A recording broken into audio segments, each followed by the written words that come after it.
Huh. Must have gotten glue on this shirt. Oh well, I'm running with it. Sorry, Douglas, I got glue on your shirt. This is a woodworking show. I guess it's okay.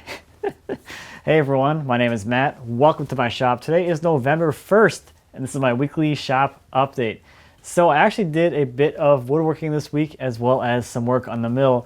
We'll talk about both of those today. So over the weekend, I had some time to myself to work, and it was kind of rainy and not like great outside, so I figured I'd do something in the shop. And something I've been meaning to do for a while is to get started on the benches for the farmhouse table.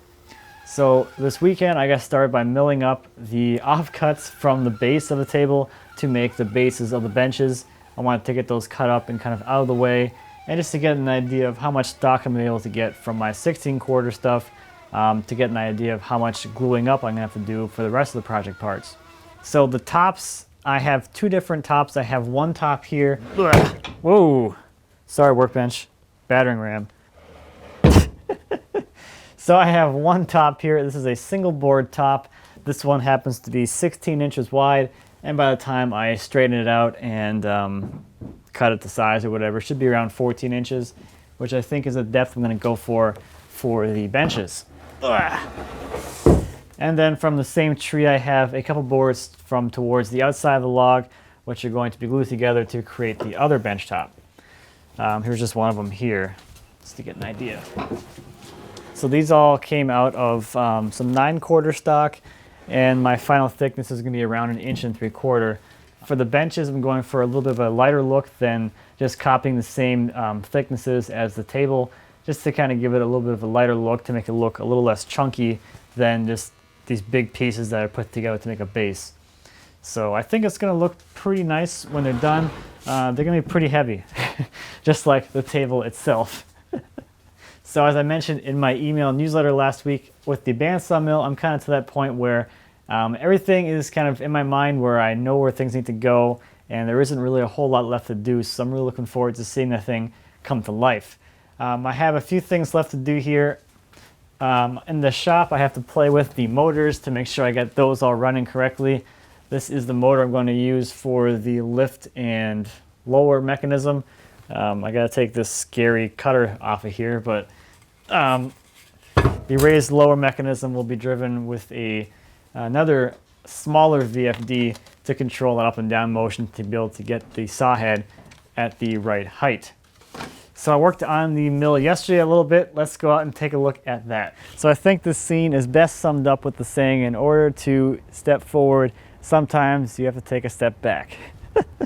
So I removed the saw head beam from the mill because I have some work to do on the beam that is best done with it not attached to the saw head, so I can rotate it and turn it.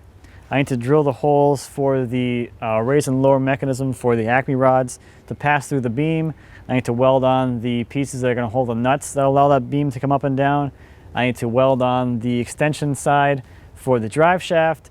And I also want to get this thing off of here so I can get paint on the carriage behind those linear rails, so that once I have all that weight on there, I don't have to take it off again to paint it. So this whole thing is actually going to get painted now. I think I'm to the point where I have enough of it done where it's not going to matter if I have it painted. The reason I didn't paint it with the track was because I have a few things I still have to do on here. I'm not sure where it's all going to end up going, so I didn't really want to paint it and then have to grind the paint away just to work on it. But I'm getting to the point now with the seasons where I probably won't be able to paint it because it's going to be too cold soon. So I did a couple of things yesterday. The main thing is I added these little platforms on the side. That's where the threaded rod's actually going to end up on the bottom there, and that's going to support the weight of the saw head. So my big goal this week is to get this whole thing done and ready for the drive side to be installed. The drive shaft is done. It was being custom machined.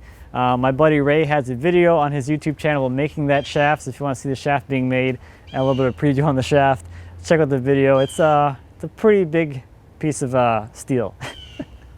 So that'll get mounted to that side, and when I get that in later this week, I should be able to get that installed. And with that side, with that shaft installed, I can put a blade on it and see what that looks like for the first time. So that'd be pretty entertaining. So let's head back into the shop and take a look at some viewer projects. First this week is a Chevron style headboard by Brandon. The outer parts are made from reclaimed lumber from a shipping crate, and the Chevron pattern is made from reclaimed cedar fencing. He also added shelves for moats or phones along the sides, so it has essentially built-in nightstands, which is pretty cool. Next is a steel and walnut conference table by Johnny. This was his most involved woodworking project to date, including drawboard, breadboard ends, processing rough lumber, panel glue-ups, and a whole lot more. If you haven't already checked out Johnny's YouTube channel, you really should. It is quite good. Next is the coffee table by Cory. The top is made from strips of barnwood that were planed down to avoid the barnwood look, and black walnut in the center that is a scrap from another project. The base is made from 4x4 cedar posts, and the vertical of the base is his first attempt at Morrison tenon joints, while the rest are half-lapped. Last of this week is this awesome Sunburst table by Guy. If you're not already subscribed to Guy's YouTube channel and you're not following his videos, you're really missing out. I'll have a link to a playlist that contains these 6 videos in the series about making this table. Guy does an amazing job, as always, and it's just incredible work. He's incredibly talented. He does a very, very good job with the videos, so check that out. I think, though, that's about all I have for this week. Thank you, as always, for watching. I greatly appreciate it. If you have any questions or comments about anything I talked about today or anything here in my shop, please feel free to leave me a comment. As always, I'd be happy to answer any questions you might have. And until next time, happy woodworking.